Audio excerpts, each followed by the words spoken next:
Hi friends, welcome to my channel. As usual ಇವತ್ತು ಕೆಲವು ಗಾದೆಗಳನ್ನು ತಿಳ್ಕೊಳ್ಳೋಣ ಬನ್ನಿ. ಮೊದಲನೆಯ ಗಾದೆ ಯಾವುದು ಅಂತ ನೋಡೋಣ ಬನ್ನಿ. ಎಲುಬಿಲ್ಲದ ನಾಲಿಗೆ ಎತ್ಲಾಗಾದರೂ ತಿರುಗುತ್ತೆ.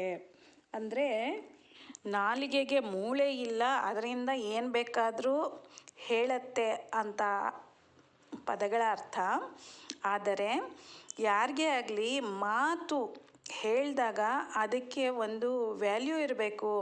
ಇಷ್ಟ ಬಂದಂಗೆ ಎಲ್ಲ ನೀವು ಚೇಂಜ್ ಮಾಡ್ಕೋಬಾರ್ದು. ಒಂದು ಸರಿ ಹೇಳಿರೋದನ್ನು ಮಾಡಲೇಬೇಕು ಅಂತ ಅರ್ಥ ಬರುತ್ತೆ ಇಲ್ಲಿ. ಇನ್ನು ಮುಂದಿನ ಗಾದೆ ಯಾವುದು ಅಂದರೆ ಲೆಕ್ಕ ಕಲಿಬೇಕು, ಲೋಕ ತಿಳಿಬೇಕು. ಲೆಕ್ಕಗಳು ಅನ್ನುವುದನ್ನು ನಾವು ಮಾಡಿ ಕಲಿಬೇಕಾಗತ್ತೆ. ಬೇರೆಯವ್ರ ಹತ್ರ ಹೇಳಿಸ್ಕೊಂಡು ಕೂಡ ಕಲಿಬೇಕು. ಆದರೆ ಲೋಕವನ್ನು ತಿಳಿಬೇಕು ಅಂತಂದರೆ ಜನಗಳನ್ನು ನೋಡಿ ಅವರ ಜೊತೆ ಬೆರೆತು ಆಗಲೇ ತಿಳಿಯೋದಕ್ಕೆ ಸಾಧ್ಯ ಆಗತ್ತೆ. ಅದನ್ನು ಪುಸ್ತಕದ ಮೂಲಕ ತಿಳಿಸೋದು ತುಂಬ ಕಷ್ಟನೇ.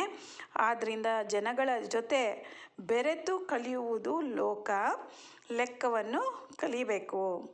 ಅದೇ ರೀತಿ ಮುಂದಿನ ಗಾದೆ ಯಾವುದು ಅಂದರೆ ಎಲೆ ಎತ್ತೋ ಗುಂಡ ಅಂದರೆ ಉಂಡವರು ಎಷ್ಟು ಮಂದಿ ಅಂದ್ರಂತೆ. ಅಂದರೆ ಏನೇ ಕೆಲಸ, ಕೆಲವರು ಏನಾದರೂ ಕೆಲಸ ಹೇಳಿದ ತಕ್ಷಣ ಅದರಿಂದ ತಪ್ಪಿಸ್ಕೊಳ್ಳೋದಕ್ಕೆ 108 ವಿಧ ಹುಡುಕ್ತಾರೆ. ಅದರಲ್ಲಿ ಇದೇ ಒಂದು ಉದಾಹರಣೆ. ಎಲೆ ಎತ್ತೋ ಅಂದರೆ ಎಷ್ಟು ಜನ ಉಂಡ್ರು ಅಂತ ಕೇಳ್ತಾ ಇದ್ದಾನೆ, ಎಷ್ಟು ಜನರದ್ದು ಎತ್ತಬೇಕಾಗತ್ತೆ ಅಂತ. ಅದೇ ರೀತಿ ಮೊದಲೇ ಹೇಳ್ದಂಗೆ ಕೆಲವರು ಕೆಲಸಕ್ಕೆ ಮುಂಚೆನೇ ತುಂಬ ಕ್ವೆಶನ್ಸು, ಬಟ್ ಕೆಲಸ ಮಾತ್ರ ಮಾಡೋದಿಲ್ಲ. ಮುಂದಿನ ಗಾದೆ ಯಾವುದು ಅಂದರೆ ಎಮ್ಮೆಗೆ 2 ಕೋಡು, ಹೆಮ್ಮೆಗೆ 8 ಕೋಡು. ಎಮ್ಮೆಗೆ 2 ಕೊಂಬಿರುತ್ತೆ, ಆದರೆ ಹೆಮ್ಮೆ ಅನ್ನುವುದು 8 ಕೋಡು. ಇಲ್ಲಿ ಹೆಮ್ಮೆ ಅಂದರೆ ಒಂಥರ ಅಹಂಕಾರ.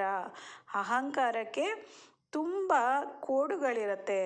ತುಂಬ ಅಹಂಕಾರ ತೋರಿಸ್ಕೋಬಾರ್ದು ಅಂತ ಇಲ್ಲಿ ಹೇಳಲಾಗಿದೆ. ಫ್ರೆಂಡ್ಸ್, ನಿಮ್ಮದೆಲ್ಲ ನನಗೆ ಒಂದು ಸಹಾಯ ಬೇಕು. ಅದೇನು ಅಂತಂದರೆ ಮುಂದೆ ಯಾವ ಥರ ವೀಡಿಯೋಸ್ ಬೇಕು ಅಂತ ಪ್ಲೀಸ್ ಕಮೆಂಟ್ಸಲ್ಲಿ ತಿಳಿಸಿ. ಮತ್ತು ಈ ವಿಡಿಯೋ ಇಷ್ಟವಾಗಿದ್ದಲ್ಲಿ ಲೈಕ್ ಮಾಡಿ, ಸಬ್ಸ್ಕ್ರೈಬ್ ಮಾಡ್ಕೊಳ್ದೆ ನೋಡ್ತಾ ಇದ್ದರೆ ಸಬ್ಸ್ಕ್ರೈಬ್ ಮಾಡ್ಕೊಳ್ಳಿ, ಫ್ಯಾಮಿಲಿ ಫ್ರೆಂಡ್ಸ್ ಜೊತೆ ಶೇರ್ ಮಾಡಿ. ಬಾಯ್.